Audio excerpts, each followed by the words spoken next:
Find your anti-charity. Make a deal with the devil. Now, I don't mean the big dark entity who lives in fire and satiates himself on people's souls for the rest of eternity. I mean the energetic blocker which exists in your life. Now, when making this deal, I found it a great motivator for when I want to keep my word with myself. It's my no matter what agreement in creating new behaviours, which in turn creates a better life. So what is this deal? This anti-charity? I'll share that soon. First, I want to share my experiences in using and living into it, which has radically changed how I live and adapt to life. I started this strategy back in 2015 when my daughter was born. It's when I created the 1 a day challenge.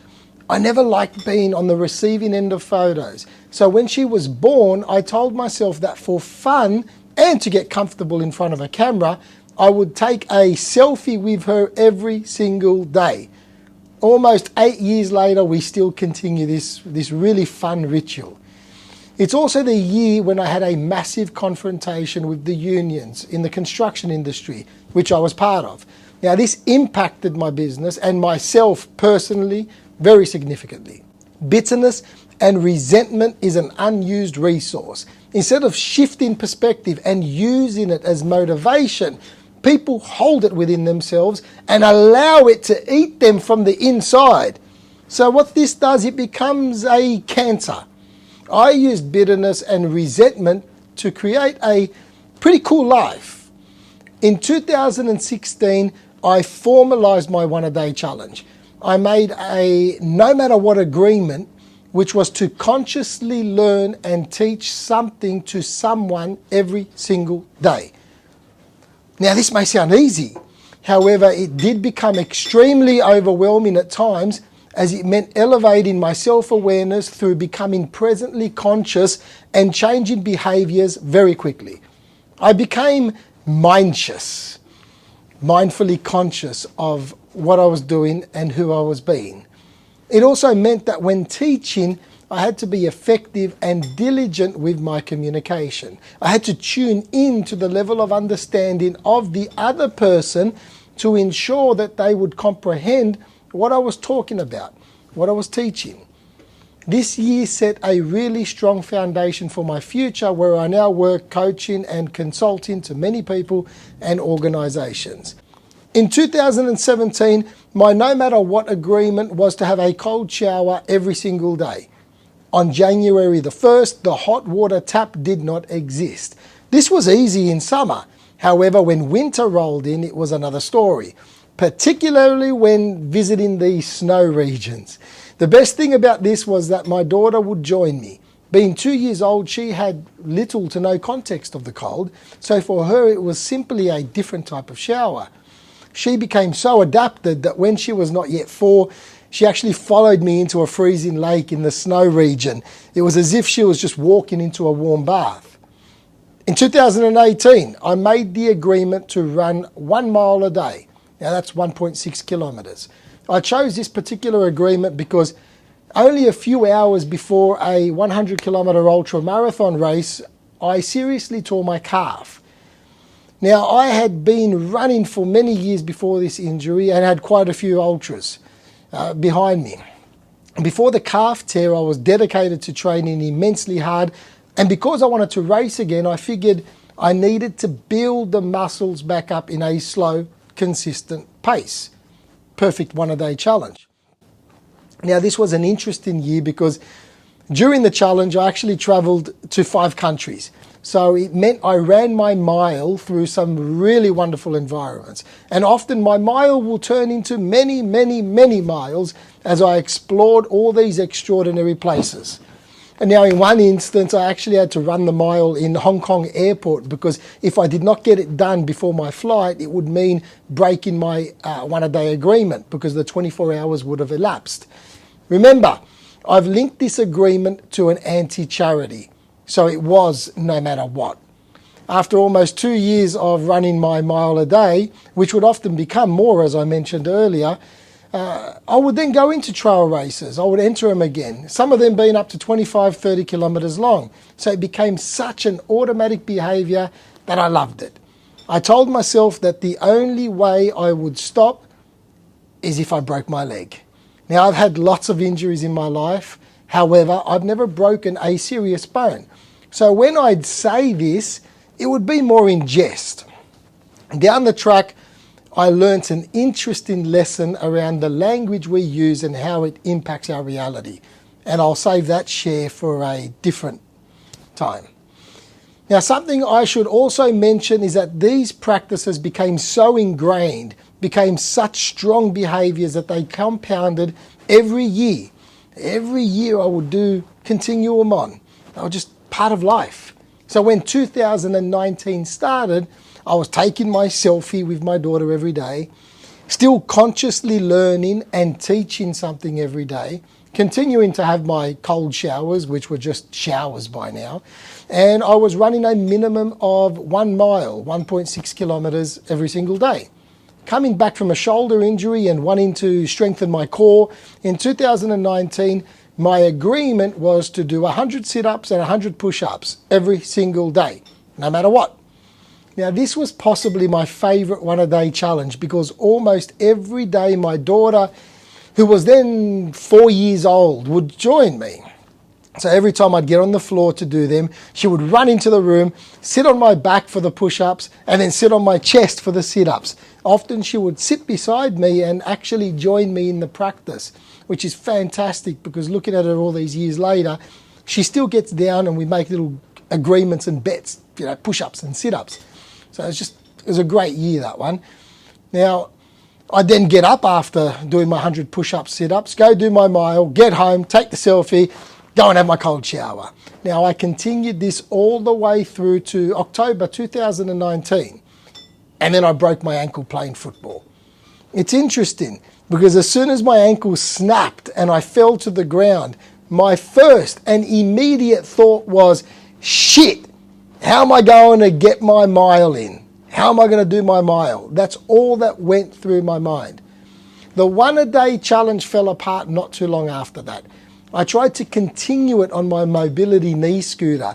Now, it would take me just under an hour or sometimes over an hour to get it done around my neighbourhood, but I was happy because I was getting it done.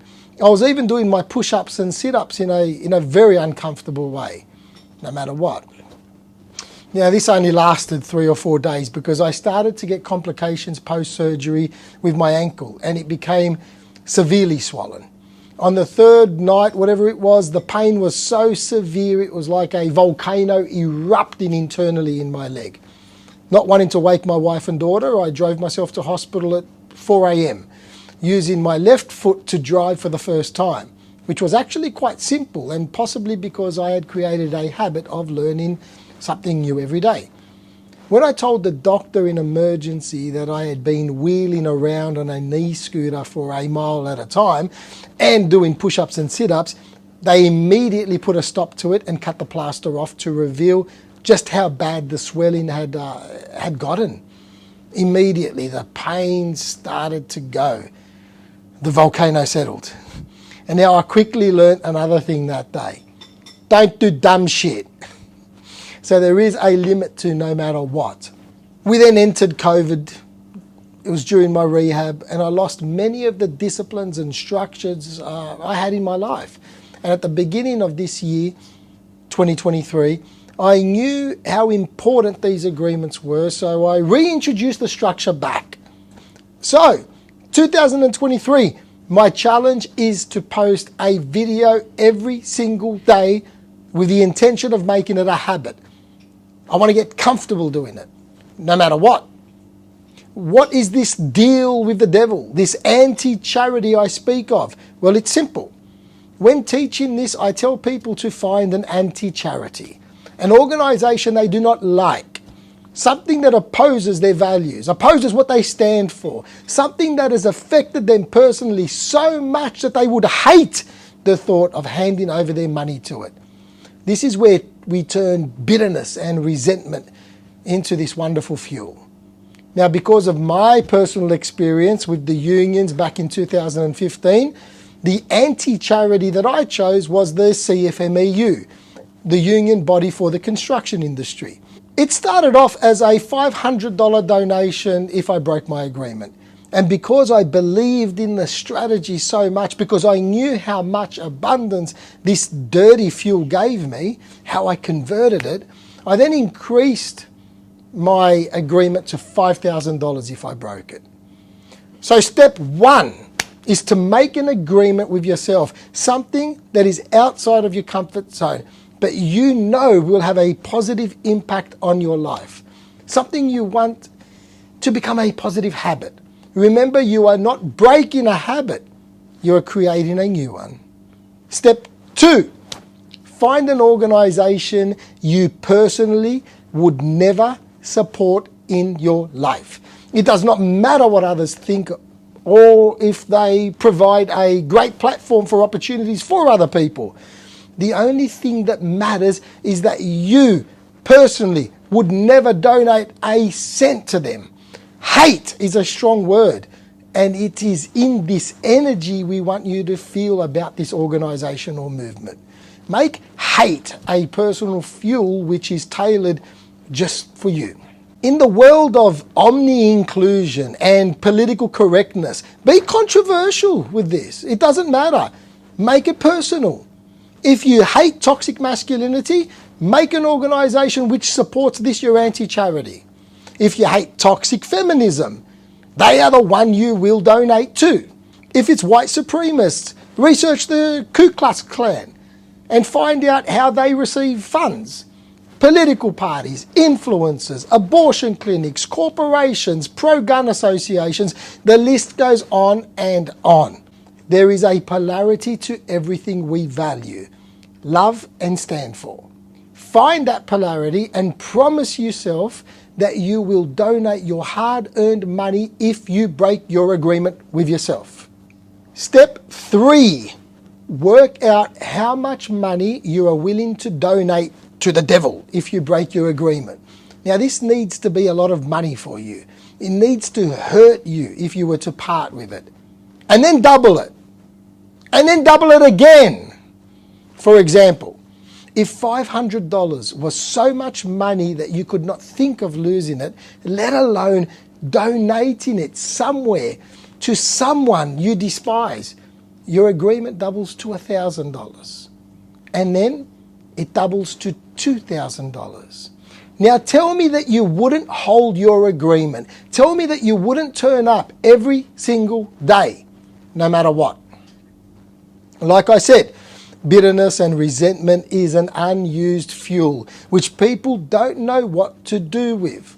Through this process, we are shifting that energy into one of possibility and abundance. We are turning shit into flowers. Make an agreement with yourself to become better, create the structure, and then go and become, no matter what. My one-a-day agreement? Well, it's making a video and it's taking a selfie with my daughter every single day, no matter what.